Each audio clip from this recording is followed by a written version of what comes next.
श्री स्वामी समर्थ.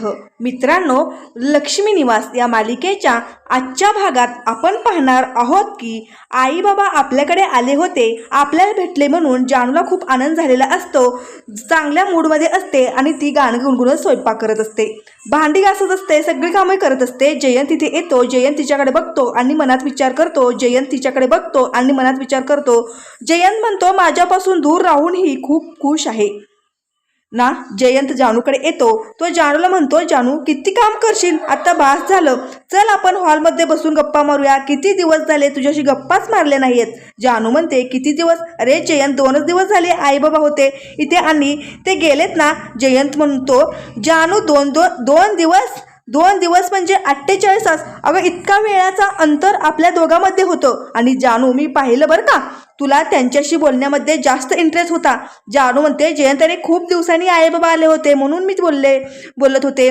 जयंत म्हणतो, जानू तू त्यांच्याशी बोलत होतीस, मग तू मला मिस केलं असेलच ना. तुला माझ्याशी बोलावं असं वाटलं नाही का ग? तू त्यांच्याशी बोलत होतीस तेव्हा तुला एकदाही वाटलं नाही का असं निवांत माझ्याशी बोलावं म्हणून? जानू, अगं 2 दिवसाचा दुरावा मला आता सहन होत नाहीये. मला तो दुरावा वाटला, तुला दुरावा वाटत नाहीये का? तेव्हा जानू म्हणते, हो वाटतोय. जयंत म्हणतो, जानू असा रिप्लाय देऊ नकोस, तू खोटं बोलतेस ना. खोटं नको बोलूस ग. तू जर खरंच तुला दुरावा वाटला असता ना तर तू अशी वागलीच नसतीस, अशी खुश राहिलीच नसतीस. चल माझ्यासोबत. जानू म्हणते, कुठे जायचं आहे जयंत? तेव्हा जयंत म्हणतो, चल जयंत फरफटत रूममध्ये घेऊन जातो. तर इकडे व्यक्ती गुढी काढत असतो आणि विना तिथे येते. विना त्याला मदत करते. विनाचा चेहरा उतरलेला असतो, पडलेला असतो. तेव्हा व्यक्ती तिला इशाऱ्याने विचारतो, काय झालं, काही त्रास आहे का, एवढा उदास का आहे? त्यावरती काहीच सांगत नाही. व्यक्ती तिला म्हणतो, व्यक्ती विनाला इशाऱ्याने म्हणतो की तू या घरची राणी आहेस, या घरची मालकीण आहेस आणि असं उदास राहायचं नाहीये.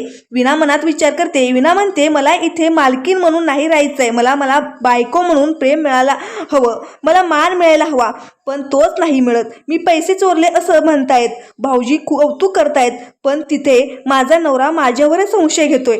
काय हे कामाचा जीवन? विना रडत असते. रडत ती आतमध्ये निघून जाते. व्यक्तीला डाऊट येतो की नक्कीच काहीतरी चुकलेलं आहे, काहीतरी अघटित घडलेलं आहे. इकडे जयंत जानूला फरफटत आतमध्ये घेऊन येतो आणि तो एक कपडा काढतो. जानू म्हणते, जयंत हे काय करतोस तू? जयंत म्हणतो, जानू 1.5 दिवस दुरावा होता आपल्यामध्ये आणि तो आता सहन होत नाहीये. जयंत जानू आणि तीर्थाचा दोघांचा हात बांधतो आणि जानूला म्हणतो, जानू आता जिथे मी जिकडे जाईन आपण आता सोबत राहायचं आहे, एकमेकांसोबत वेळ घालवायचा आहे. आता आपल्यामध्ये कोणीच येणार नाहीये आणि आपल्यामध्ये कोणीही फूट पाडू शकणार नाहीये, आपल्यामध्ये दुरावा आणू शकणार नाहीये, आपल्याला कोणीही वेगळं करू शकणार नाहीये. चालेल ना जानू? तेव्हा जानू म्हणते, पण जयंत घरातली कामं कशी करू मी? जयंत म्हणतो, चल मी तुला दाखवतो. जयंत जानूला खाली घेऊन जातो. दोघं सोबत भांडी उचलतात, जेवायला वाढतात, पाणी घेतात, एकत्र जेवतात, भांडी एकत्र घासतात. जानूचा हात खूप दुखत असतो, खूप त्रास होत असतो. जानू जयंतला समजावत असते, पण जयंत काही समजून घेत नाहीये. तर दुसरीकडे लक्ष्मी निवासच्या घरी भावना आपल्या रूममध्ये बसलेली असते आणि सिद्धू खिडकीतून आनंदीला इशारा करतो. आनंदी सिद्धूने दिलेलं गिफ्ट भावनाकडे घेऊन येते. ती भावनाला म्हणते, भावना आई, हे सिद्धू काकाने गिफ्ट दिले ना, तुला नाही आवडलं ना, आपण हे फेकून देऊ, मी कचऱ्यात फेकते. भावना म्हणते, हिच्या मनावरती काय परिणाम होत असेल, नको वागायला. भावना आरतीला म्हणते, बघ ना काकांनी एवढं चांगलं गिफ्ट दिलंय, मग आपण उघडून बघूया, आपण ते घेऊया. भावना ते गिफ्ट उघडून बघते. त्याच्यामध्ये म्युझिक प्लेअर असतो. भावना म्हणते, हे काय दिलंय? म्युझिक प्लेअर, याचा काहीच उपयोग नाहीये. आनंदी म्हणते, भावना आई, अगं तुला गाणी ऐकायला आवडतात ना, त्यासाठी त्यांनी दिले. भावना ते चालू करते आणि त्याच्यामध्ये सिद्धूने स्वतःच गाणे गाऊन रेकॉर्ड केलेले असतात. भावनाच्या चेहऱ्यावर स्माईल येते. आनंदी विचारते, आई तू हसलीस ना, म्हणजे तू सिद्धू काकांना माफ केलंस ना? भावना काहीच उत्तर देत नाही. तिला झोपायला सांगते. सिद्धूने खिडकीतून सगळं पाहिलेलं असतं. सिद्धूला आनंद होतो. भावना आपलं गिफ्ट एक्सेप्ट केलं, स्वीकारलं, म्हणजे आपल्याला माफ केलं असं त्याला वाटतं. तर रात्री जानू जयंत रूममध्ये झोपायला येतात. ते दोघेही बेडवर झोपतात. जानू पाठ करून झोपत असते. जयंत म्हणतो, जानू प्लीज माझ्याकडे पाठ करून झोपू नकोस ना, मला तुझा चेहरा बघायचा आहे. जानू म्हणते, खरंच का? जयंत म्हणतो, हो खरंच जानू, जानू म्हणते, जयंत तू मला विचारलंच होतंस ना की तुझी इच्छा काय आहे, तेव्हा मी तुला सांगितलं होतं की माझी इच्छा तुला नंतर सांगते, आत्ता मी तुला इच्छा सांगते ती पूर्ण कर. जयंत म्हणतो, सांगून तरी बघ ना. जानू म्हणते, जयंत मला फ्रीडम हवाय, मला स्वातंत्र्य हवाय, मला मोकळेपणानं जगायचं आहे, मोकळा श्वास घ्यायचा आहे. तेव्हा जयंत म्हणतो, जानू म्हणजे तुला काय वाटतंय, तुला माझ्यासोबत मोकळं वाटत नाही आहे का? तेव्हा जानू म्हणते, जयंत मला मोकळं म्हणजे फ्रीडम हवी आहे. तेव्हा जयंत हात सोडतो आणि म्हणतो, तुला फ्रीडम दिली.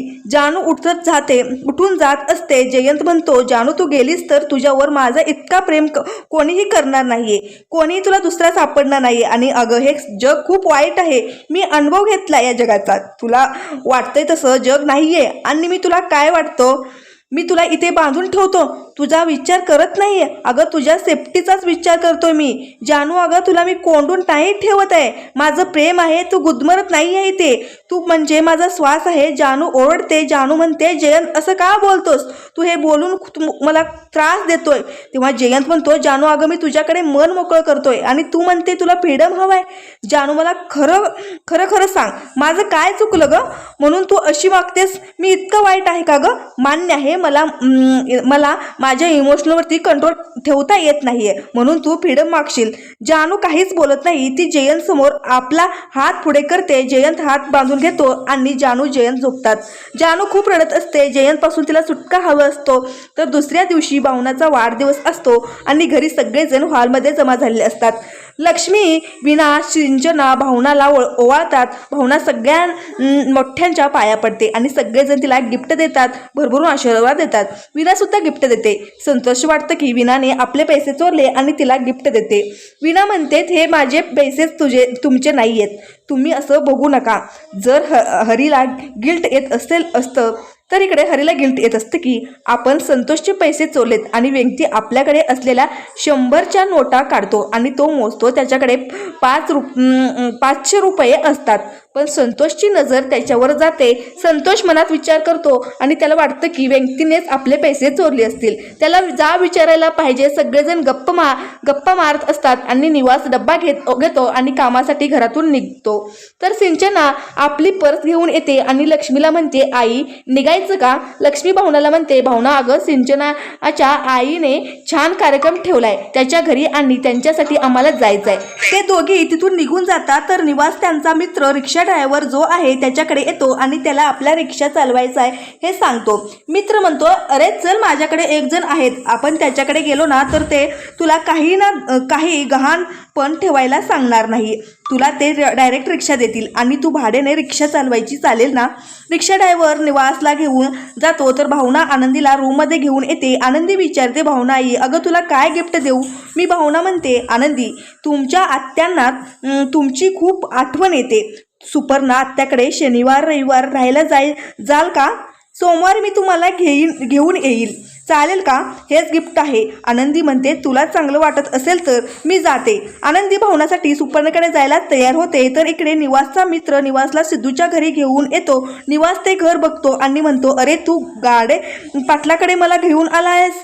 तो म्हणतो, अरे हे खूप चांगले माणूस आहेत, आपण फक्त त्यांना एकदा आपला चेहरा दाखवला, आपले सगळे डॉक्युमेंट्स दाखवले ना तर ते आपल्याला काहीच गहाण ठेवायला सांगत नाहीत आणि रिक्षा देतात. आपण भाड्याने रिक्षा चालवायची, चल आपण आतमध्ये जाऊ, ते तुला शिफारस पत्र नक्कीच देतील. निवास खूप घाबरतो. आतमध्ये कसं जायचं? आतमध्ये गेल्यावरती सगळ्यांकडे होईल की आम्ही रिक्षा चालवणार आहे. निवास आपला रुमाल काढतो, तोंडाला रुमाल बांधतो, मित्राची टोपी घेतो आणि तोंड लपवून तो आतमध्ये जातो. तिथे लक्ष्मी पण आलेली असते. लक्ष्मी सगळ्या बायकाशी बोलत असते. निवास आतमध्ये येऊन गाडे पाटताना सिद्धूला भेटतो आणि शिफारस पत्र घेऊन तिथून निघत असतो. त्याचा पेन खाली पडतो. लक्ष्मी ते पेन देण्यासाठी धावत जाते आणि निवासला हाक मारते. ती म्हणते, दादा तुमचा पेन पडलाय. निवास घाबरतो. तो पेन घेतो, तिथून पळ काढतो. लक्ष्मीला कळलेलं असतं की हा निवासच होता आणि आपला आजचा हा भाग इथे संपतो. तर मालिकेच्या पुढील भागात आपल्याला असं पाहायला मिळणार आहे की दुसऱ्या दिवशी पण निवास हाताला बांधून असतात आणि नाश्ता करत असतात. जानू म्हणते, जयंत आता बसणारे, हाताला रगडलाय, खूप दुखतंय रे माझा. जयंत म्हणतो, जानू अगं प्रेमामध्ये काहीही जाणवत नसतं, काही दुखत नसतं, प्रेमामध्ये कुठल्याही प्रकारचा त्रास होत नाही. जाण दुःख जाणवत नाही. तर इकडे सिद्धू भावनाकडे येतो. तो भावनाला बर्थडे विश करतो. भावना म्हणते, हो मगाशीच केलं ना तुम्ही विश, सारखं सारखं काय विश करताय तुम्ही? आणि काय हो, आज वाढदिवस माझा आहे आणि तुम्ही हा एवढे छान तयार झालात. ठीक आहे पण बरं दिसताय.